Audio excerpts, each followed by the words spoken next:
Good afternoon, and welcome to another special episode of Expansion of Consciousness. I'm your host, Jason Medlock.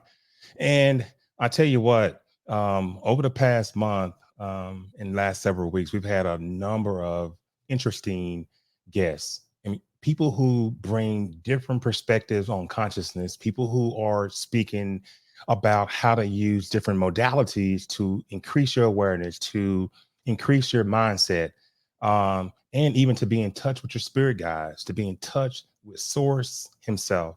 But tonight, we're going to spend some time a little bit talking about astrology, talking about our relationship with Mother Earth consciousness. I'd like to introduce to you Indra Rinzler. Mr. Rinzler's stories and experiences will delight all audiences. The wisdom he shares will open the audience to learning about themselves, their life's journey, and relationship with Gaia Earth. There are a variety of subjects that he can share, so a conversation may quickly cover a lot of subjects. People find Indra's a soothing energy to be with and can inspire all audiences with his aura. For 50 years, Indra has been involved in spirituality and Vedic astrology. He has been studying and sharing Enneagram and Personality since 1999. He uses these modalities and life readings designed to help clients wake up to who they really are. Indra is an enthusiastic, genuinely interesting man who has been a world traveler for over 20 years, offering services and classes in the USA and Asia. His stories and experiences would delight all audiences.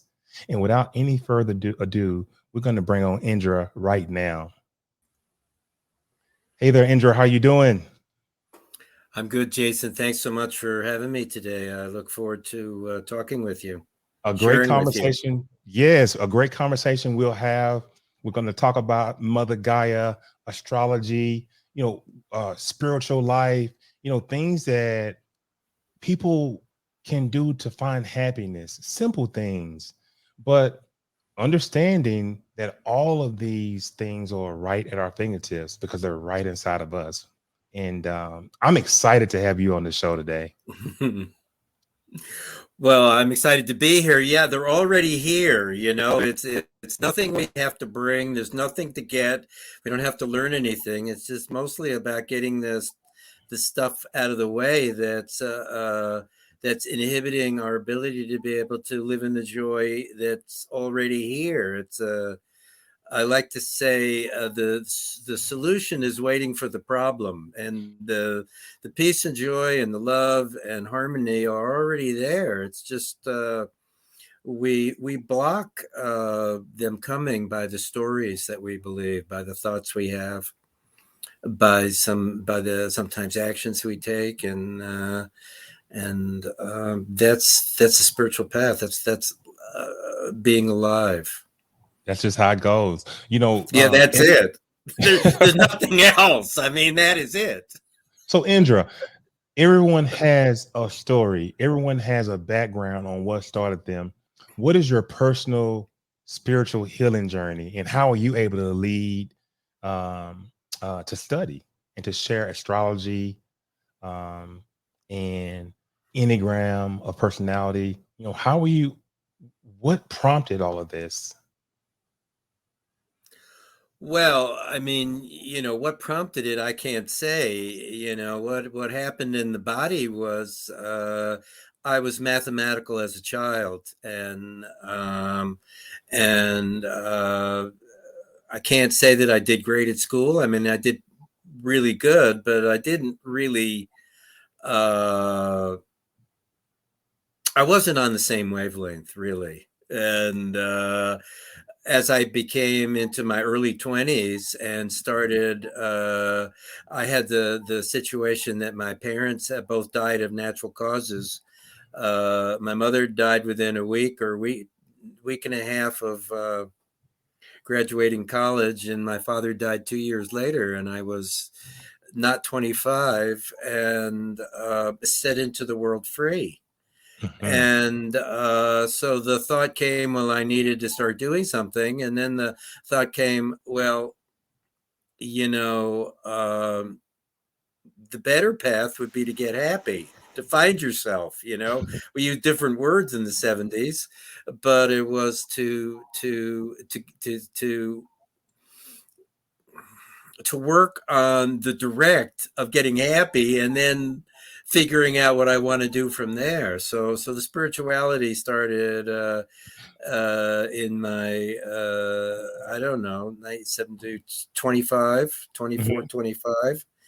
And by at the time we started going to metaphysical bookstores. It was a new phenomena. Yes. Actually, the late 60s, early 70s, when the first uh, the expansion of it, anyways. Maybe there were a couple before, but not very many. But this whole phenomenon, we could go into go over to Berkeley and California, and go to these stores, and you could buy all these books on all of these ancient teachings, and it was revolutionary. It was a revolution inside yourself.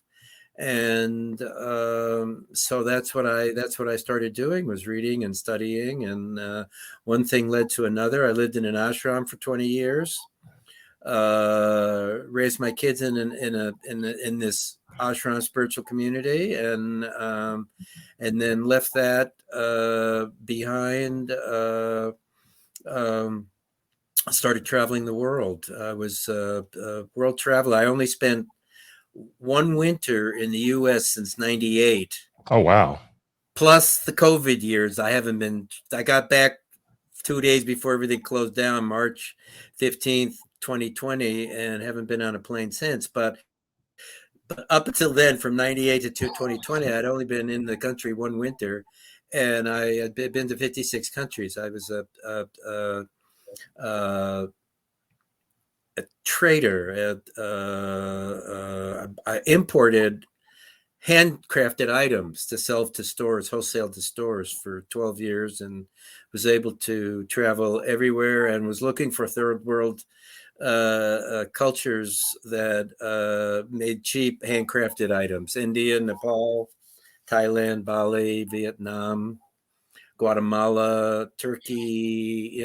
Just had an incredible life for a bunch of years traveling, and then settled down to met my wife in India, and then we settled down to go to India every winter for, I don't know, eight more years or something, a long time, until Yeah. haven't been able to go back. But so I've had. But the thing is that the astrology, from the beginning, the astrology was something that is of particular interest to me. And I want to share the story. My story is that I studied it really intensely for 3 or 4 years in the early 70s. And about 1975, 76, I kind of hit a wall, and I didn't really know what to do with it.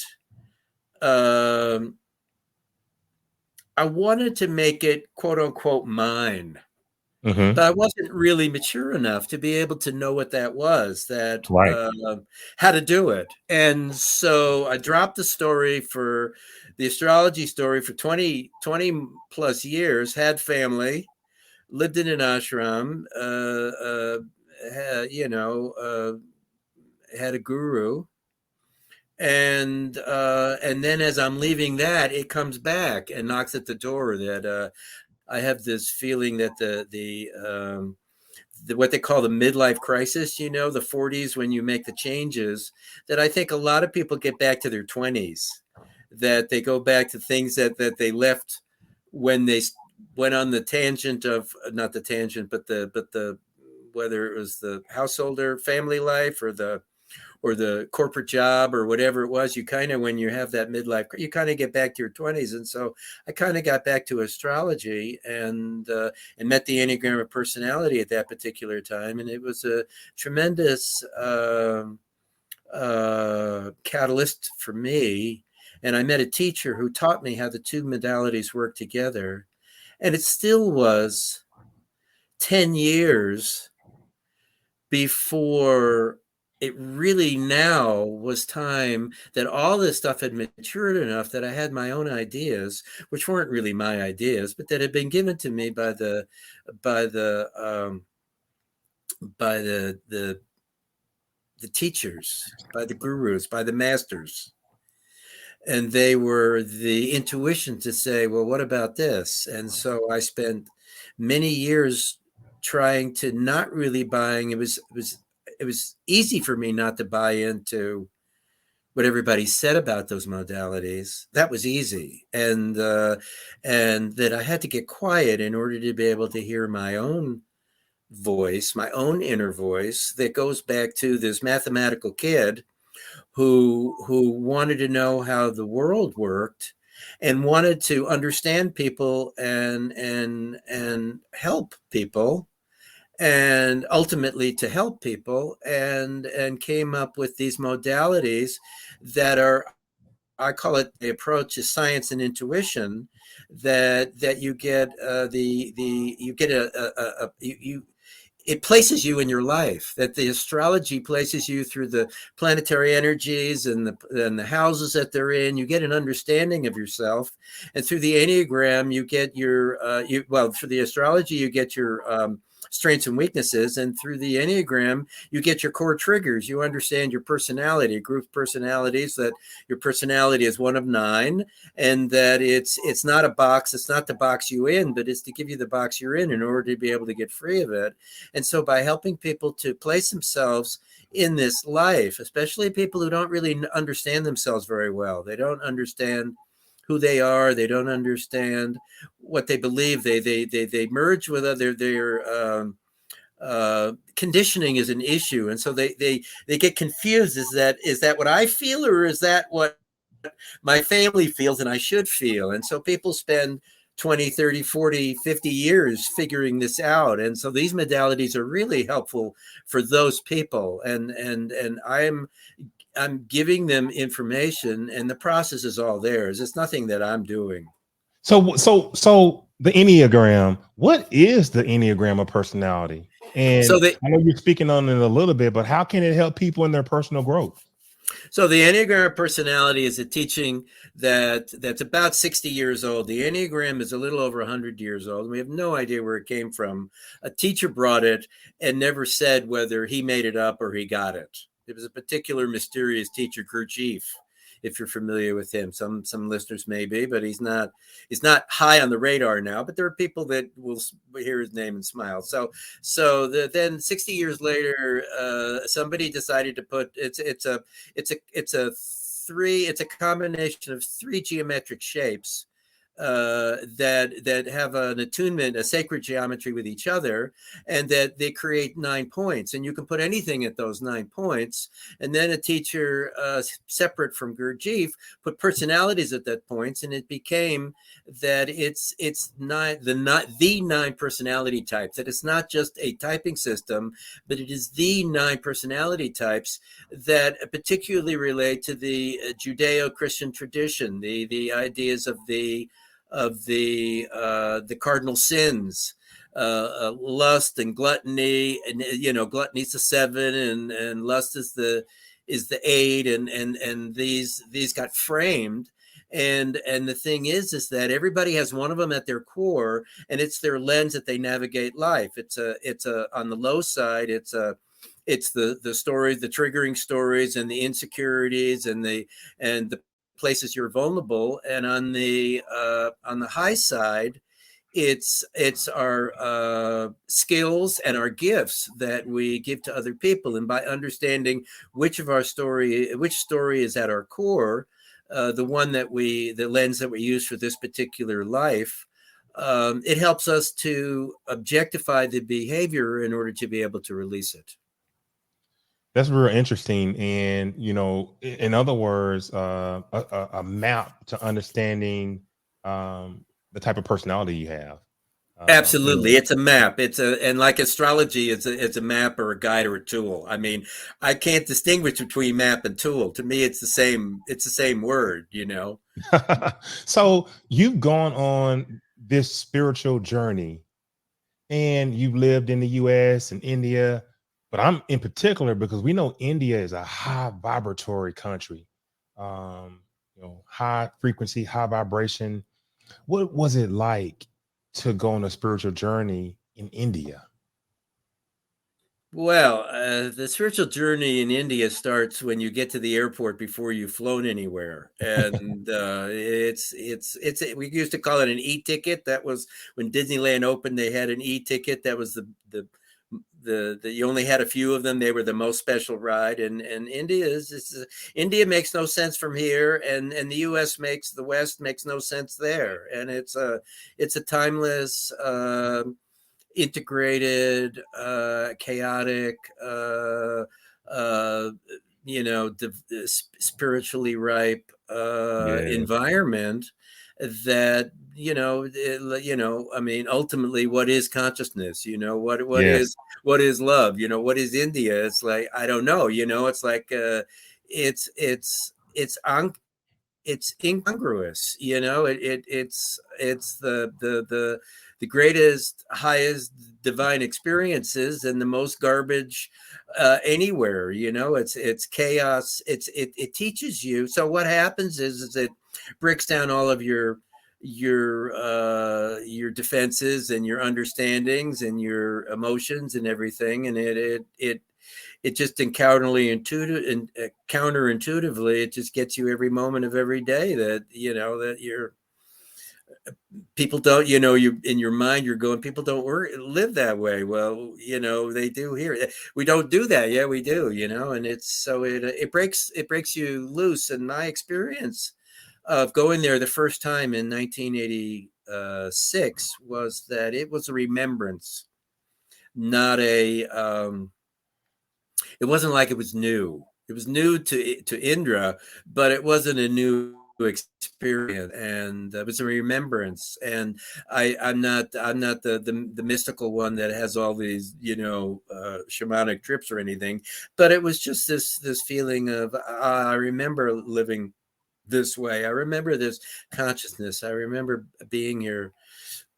Uh, it it didn't seem new.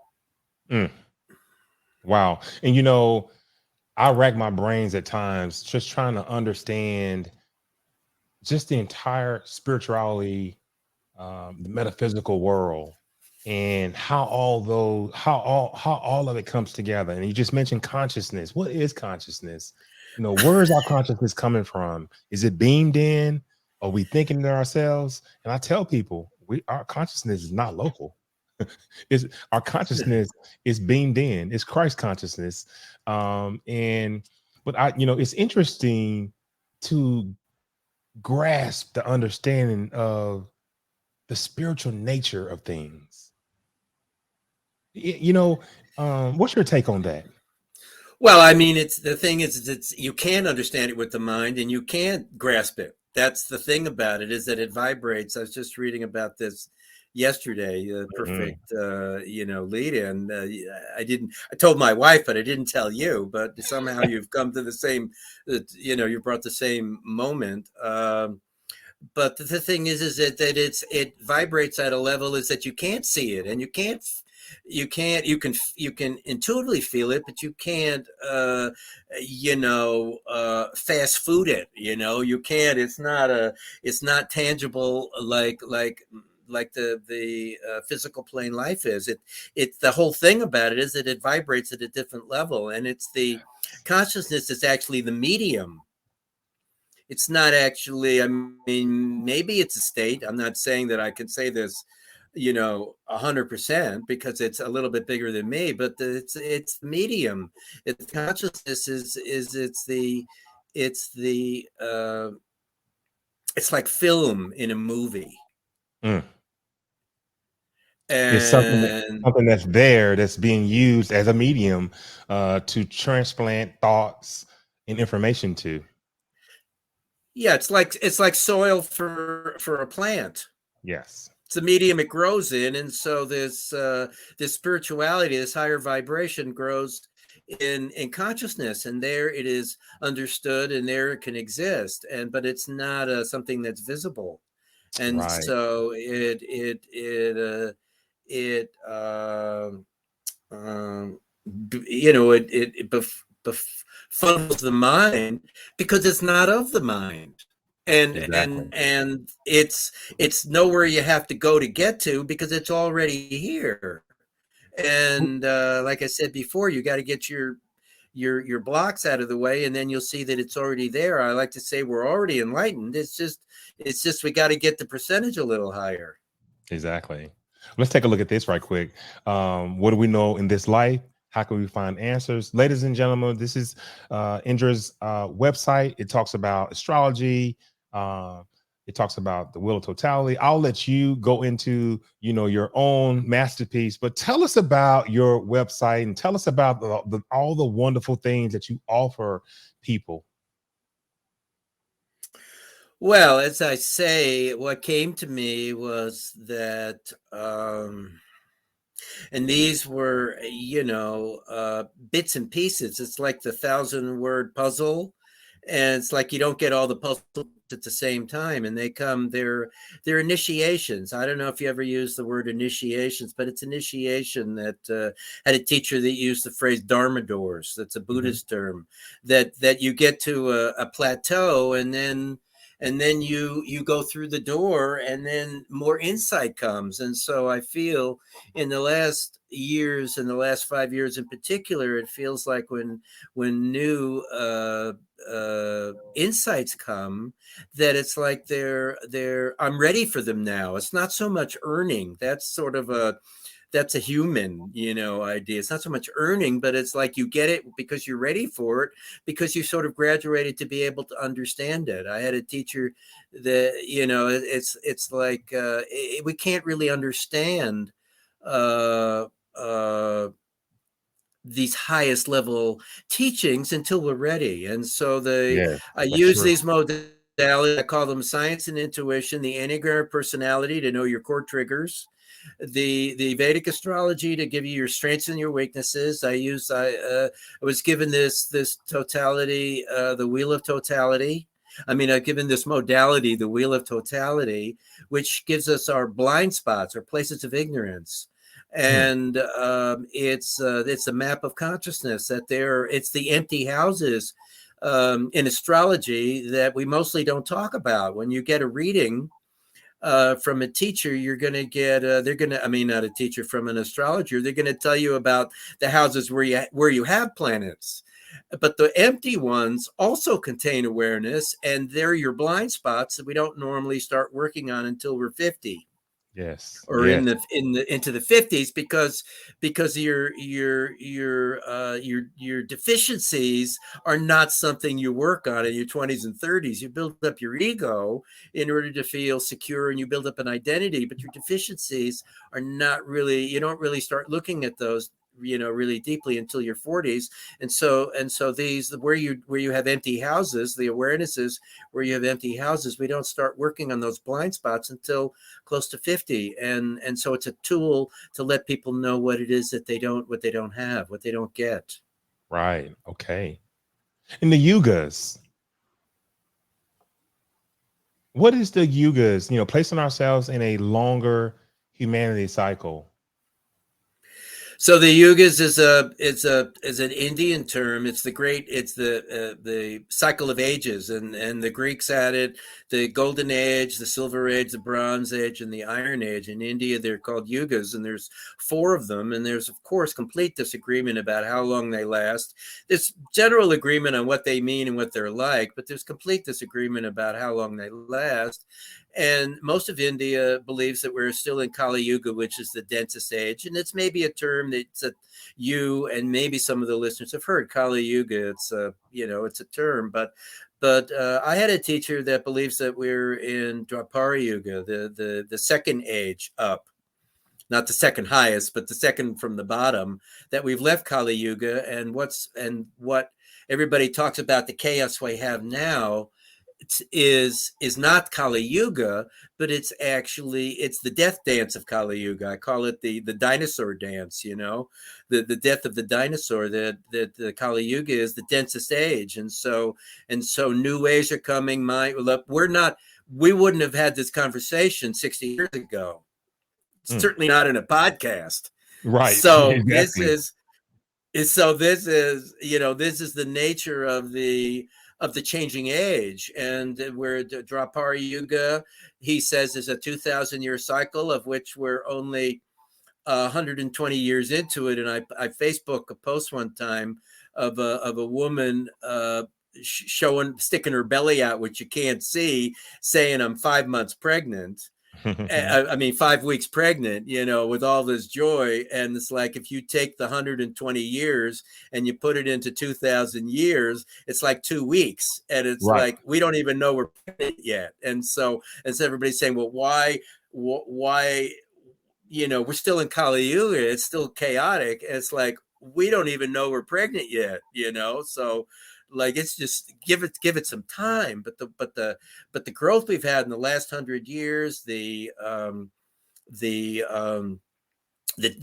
mind body connection, the internet, the universal health care. I mean, Henry VIII didn't do universal health care, and that's a different age. And so when I look at it that way, that was one of the last important pieces, was to put it together, because the things that are, the way that I offer these modalities is totally a Dwapara Yuga way, that it has that I'm not interested at all in the Kali Yuga way of doing astrology or the Enneagram, which would be, the Enneagram would be you're stuck, that that you have this personality and you're stuck in your life. That's not really the way we think about it in Dwapara Yuga. In astrology, a lot of astrology people get stuck into thinking that the Pluto this and Jupiter that and Saturn this, and oh my God, and it's a bad time, and da, da, da. I don't do any of that. I don't believe any of it. And I, I I I see people putting themselves through incredible torment over something that doesn't have to be. Right. And so I don't know. I took you through the yugas. If I'm not, if you have other questions, I don't know if I've explained it well or not. But Oh, the absolutely. idea is, It's something that's different. I mean, especially when you talk about, let's say the Parya Yuga, the Bronze Age, and what's so interesting about it, it talks about technological progress, conquest of space, electricity known, and it's creating principles, and that directly is reflective of this time period we're living in right now. And then I look at the Satya Yuga, where we're living at 100% of our potential. It's absolutely amazing that we have access to this type of knowledge.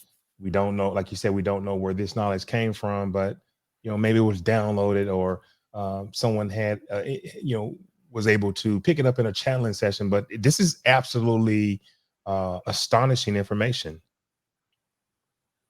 well, I mean, ultimately, to me, it doesn't matter whether it's true or not. The fact is that I believe it at the moment, and until I Right. get something that's better, this is what I believe. But the thing is that rather than take this whole stand of being, I'm stuck in this life and I don't know my way out, or even if you start on the spiritual path and it's like I'm gonna get there, I'm gonna get there. Well, it's a new game. It's like, what do they call that? Somebody's playing checkers and somebody's playing Playing chess. It's a chess. totally it's a totally new game. Is that it's a different age, and all of those rules that you're so uptight about don't even actually apply anymore. Well, I want to do a reset, a quick reset. If you just started listening to us, you're listening to the expansion of consciousness. I'm your host, Jason Medlock, and we have Indra Rinzler here with us, astrologer, coach, spiritual teacher, and just a lot of fascinating things that Indra brings to the table and he talks about. But one of the things I want people to go to www.indrarinzler.com, www.indrarinzler.com, and understand what he does and how it may be able to benefit you. And I know people are saying, some of the stuff he's talking about, wow, is out there, but what they can relate to is astrology. Let's dive deep in astrology and talk about how people can use astrology. And I know you talked about the wheel, but let's go a little bit, maybe surface to let the audience know the benefits of using astrology. Okay. Well, as I say, it's about knowing your strengths and weaknesses. It's not about one of the first things I ever read in astrology almost 100 years ago, was the stars incline, they don't compel. And Yes. so by understanding the the areas that we're impelled into, that we still have free will about, but that Hmm. there are ways, the way I use it is that a planet has a high side and a low side, and it's not good or bad. We can say high side and low side. We can say strong and weak. So a strong planet means that you can access the energy of that planet easily, and a weak planet means that it's hard for you to access its energy. And so what happens is that's where your compulsions and your obsessions come from. So on the weak side of Mercury, it's hard for you to communicate. On the weak side of Mars, it's hard for you to get in gear and do the things that you want to do. On the weak side, the low side of Venus, you compare yourself to other people and you get judgmental and critical. And so I non-judgmentally share with people this reality. I don't even want to say it's their reality, but the reality of what I can see in the chart. And the idea of it is to help people to be more objective about their situation, because it's neither good nor bad. There's a reason, karmically, one would assume, if one believes in karma, there's a reason why we have these circumstances, that certain things are hard and certain things are easy for us. And so there's no right or wrong or good or bad in any of it. But the idea is that the knowledge is wisdom. And so by understanding, by getting us insight, I call it getting out of the movie of your life into the audience. By looking at your own life with some objectivity, you get an opportunity to be more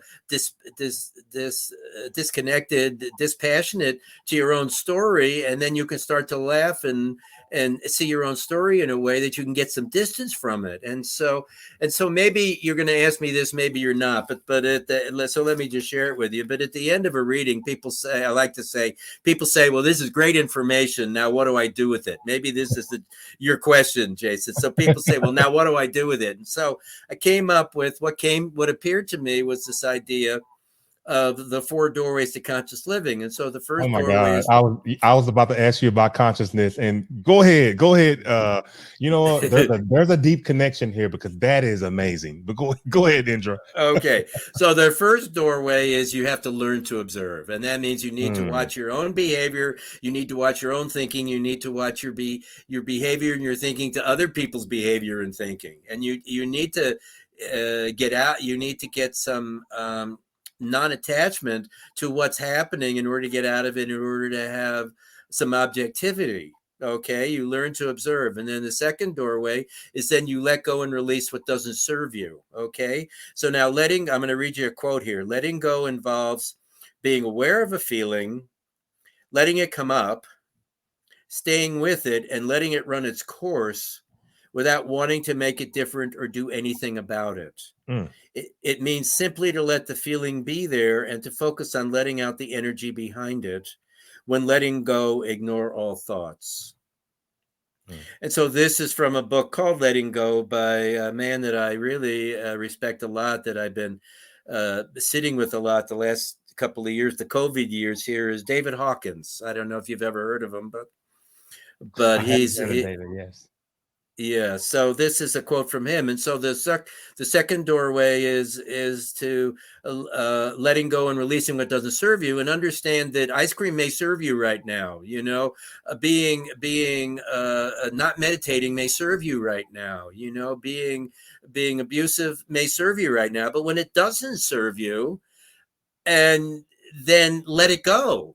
You know. You know Kick it out. And so then the third doorway is then you love yourself. And the fourth is to live in the moment. So if you live in the moment, then you love yourself. And how do I love myself? Well, you let go and release what doesn't serve you. And so we spend a lot of time there. And then how do we know what to let go and release? Well, we learn to observe. We just learn to watch ourselves, and it's a self-realization process. It's nothing that we need from the outside. Sure, stimulus and mirroring back in our relationships, and success and failure, they all help they all teach us, and that's why they're there. Not to torment us, but to teach us. And so that's I call that the four doorways to conscious living. And people ask me often, how do I get to be more conscious? How do I raise my level of consciousness? And you just gave it to them. Four ways to raise to live in a conscious way.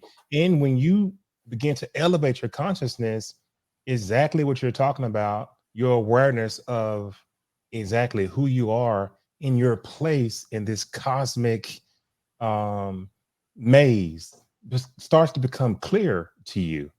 And I always think about raising my level of consciousness by even talking to different guests, reading books, imagining that I am made of energy. That alone helps you raise your level of consciousness. And it's just so interesting. I practice QHHT, which is quantum healing hypnosis. And when I'm with the client and I have them in the trance state, and once I am able to move them to different past lives, it's an incredible experience for the client to hear it and to see it on video.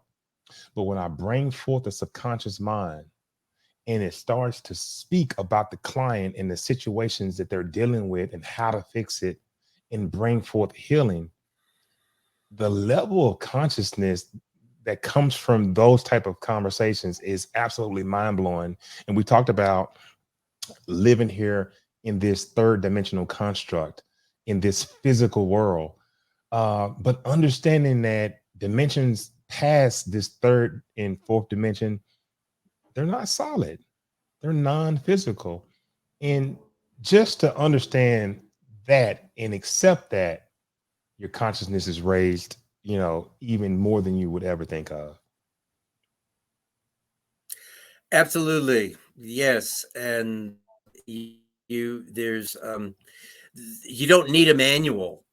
That the beauty of it is, the amazing thing about it is that it's its own manual. That by getting there, then you will know, you will recognize it, and you will know what to do with it and how to be with it. And it's that old thing that if I go into the void, then there'll be nothing there. I But got when one there's for you. nothing, Go ahead. I'm but sorry. but Go ahead. but when you get to that void, you find out that not is nothing there, everything is there. And I'm gonna throw. I'm so, gonna throw one. I'm gonna throw a big one on you. Tell okay. me what's going on in the world today. Explain it for us, Indra. Well, I mean, I can explain it by saying that there's I don't know that there's a understanding of it. It just it is it's just light and dark, just an evolution, just living. It's if you're talking, are you talking political, are you talking, I mean, the thing is that I get on, I've been on quite a few podcasts, and I hear this, and especially sometimes when I listen to the guests, getting ready for yours, and people will, for getting on a podcast, I listen to people's podcasts to get into the vibe of it, the feeling of it. And people saying, wow, it's now the 2.5 years and it's really cooking now, and it's like, I'm here to tell you, it's been cooking for 50 years. I mean, Yeah, the late 60s were pretty dynamic and pretty raw. And I don't, I'm of the mind that it didn't start there. I go back to the 1840s and 50s when Madame Blavatsky first went to India and brought astrology back to the West. This whole astrology thing started because of her. That it was not that kind of astrology was not practiced here very much. She brought it back from India, from she started the Theosophical Society in 1875, and we come along, and admittedly people are young, and it's new and it's exciting, and they think, wow, you go back 6 years, it's like, whoa, it's really changed. But I mean, it's been going on 50 plus years that I know of. When I look at this world and I try to piece together where's it headed, where we're going, and I see a number of humans who are raising their level of consciousness, who are vibrating, trying to help move this construct, this the third dimensional construct into 5D, into 5 dimension. Now, some say we're already living in 5D, but I know that when you're in different dimensions outside of third, things are non-material, so that's kind of hard for me to grasp right there. But trying to move the consciousness of the planet, and I read your bio, and you talked about the relationship with Mother Gaia, Mother Earth, in other words, and it reminds me of my spiritual teacher, and she would channel during our sessions, and she would channel Mother Earth consciousness, and when she would go into these different gyrations with her body, and then she would start to speak while we were on our Zoom call, to hear the feelings of Gaia, Mother Earth consciousness, to hear the feelings on how they view what's happening on the earth, how they view animals eating each other. We never created this planet for that. We didn't create the planet for you to eat the animals, nor the animals to kill themselves. We created a fertile place to grow food and to eat. And it saddens Mother Gaia and Mother Earth consciousness, the way this world and the way this planet has developed. And you wonder why we have these natural eradications of civilizations, floods, and then that civilization is gone. And then there's another 3,500 years, and then we get another civilization. Is it possible that Mother Gaia cleanses the earth after so many thousands of years, something like a cycle? And we see this with different civilizations coming and going. What's your take on that? Well, my take is that it's not my particular focus. Sure. I kind of, what I've been taught in my Indian teachings is that admittedly, this is not a high place. That this is not a high planet. I mean, the Oh, planet no. is beautiful, but it's not. We're not sent here because because we're sent here to learn. And the thing A tough about training ground, a very tough yeah, training ground, Earth is. and the thing is that we need that. And so going back to, I'm not going to go far into it, but the idea of Kali Yuga and the density. So what's the value of density? And so I make up this story. I tell people, and I say, let's say that you're sitting with God and you're getting ready for your next life, and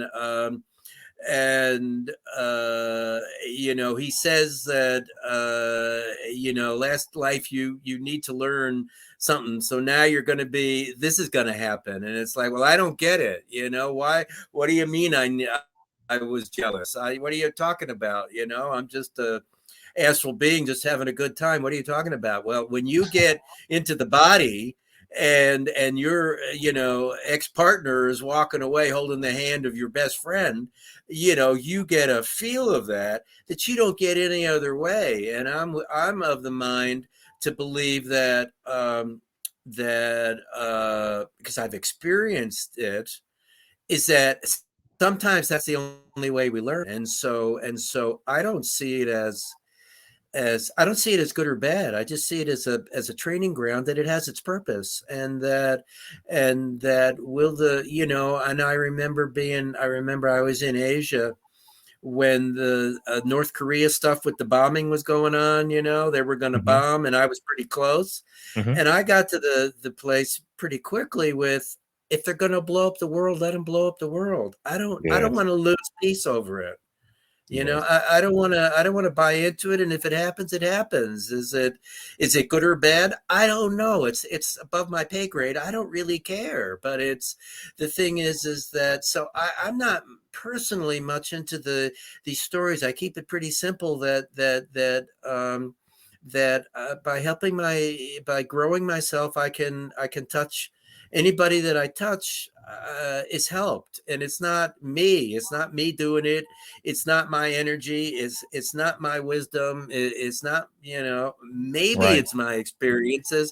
No, it's the body's experiences. It's not my experiences either. And so I like to I'm say I like to say we're all I like to say source is experiencing you, myself, and every being in every dimension experiencing everything that they have from a different perspective. You and I are talking, but we're the same. Sources is having a different experience with you and with me at the same time. And how amazing is that? But what I'm going to do, we're about to run out of time. I want to give you the okay. floor. Is there anything that you'd like to add or leave the audience with? I want to also say one more time, www.indrarinzler.com, www.indrarinzler.com. Find this gentleman, very, very knowledgeable about astrology, the relationship that you can build, and the secrets of life, things that you may need that can take you to the next level. But I'm just going to let you have the floor to give maybe words of wisdom or how to contact you. And maybe you have workshops coming up, but you have the floor. Well, thank you for that opportunity. I'm not doing workshops right now. I'm not really feeling to do that. I do the readings, and I'm in California. I do shows. I do psychic fair type shows and meet clients there. And I work on Zoom all over the world. I'm offering the readings, and the thing is that people get sent that I do, promotions. I mean, I come on the podcast, and people, one or two people may feel something, and the people get sent when they're ready, and I'm here to share with people on whatever level they're at, that when they feel, I mean, because coming into a reading, the life reading, which is the three modalities, is 3 hours, and people don't have a clue of what it's going to be. They barely have a clue at the end of it what they've been through. But the thing Right. is that they're taken to a higher, like you say, higher consciousness, a higher vibration, and the work is to get back there by themselves, is to Yeah. go through their own limitations in order to get through back there by themselves. And so I work with people, and we'll see people a few times sometimes, and I'm pretty uh, uh, I'm not for everybody. Sure. And I'm very happy.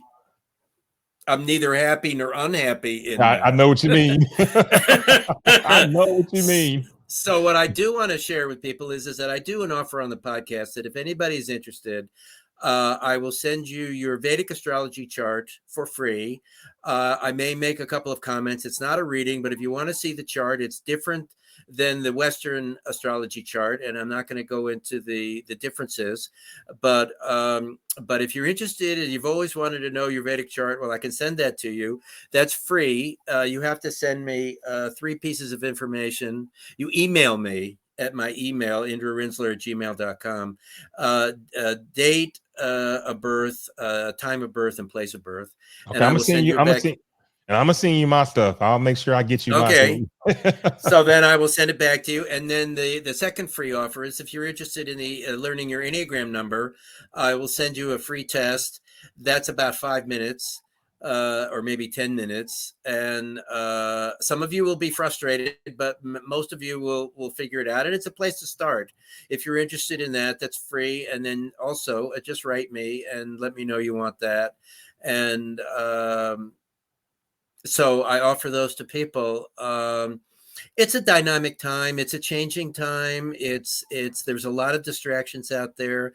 There's a lot of stuff that there's a lot of people that are getting to higher stages, but it's not really their finished stages. And so they may be shouting, "I'm finished," but they're not really finished, and that's part of the process. And that's a level of maturity that we all have gone through. And so the most important thing is to know is to be able to develop your own intuition. And the only way you can do that is by quieting the mind. Mm. That I don't think you can have a noisy mind and follow intuition, because you can't distinguish, and the mind blocks the intuition. So you have to quiet the mind enough to be able to feel the intuition. And how do I know it's my intuition? Is that you work with it and you develop the ability to be able to distinguish. Great. It's no easy way, and there are no mistakes, and everything is perfect, and the earth is having exactly what we need, Yes. whatever that Well, is. yeah. So we're out of time. I'm going to move you to the back. What an outstanding show! What an outstanding delivery of knowledge and information that helps everyone. You hang tight, Indra, and I'll be right there. I'm gonna move you to the back. Don't go anywhere. Wow. And when he said that you have to be able to quieten the mind so that you can understand yourself better. It sounds familiar, doesn't it? Differentiating between the conscious mind and the subconscious mind. Which am I going to listen to? And it's all about meditation. It's all about building yourself to where you can meditate 5 minutes, 10 minutes, up to 20 minutes a day, so that you can sit in peace, so that you can sit in transcendence. And once you reach transcendence, there you will be able to decipher messages from the subconscious mind and the conscious mind. This helps you in your everyday life to know who exactly is talking to you. Astrology for self awareness is what Indra offers. Understanding the spiritual life and your spiritual journey, how to find happiness, understanding the world that we live in, and every modality that the expansion of consciousness introduces to the show may not be for you.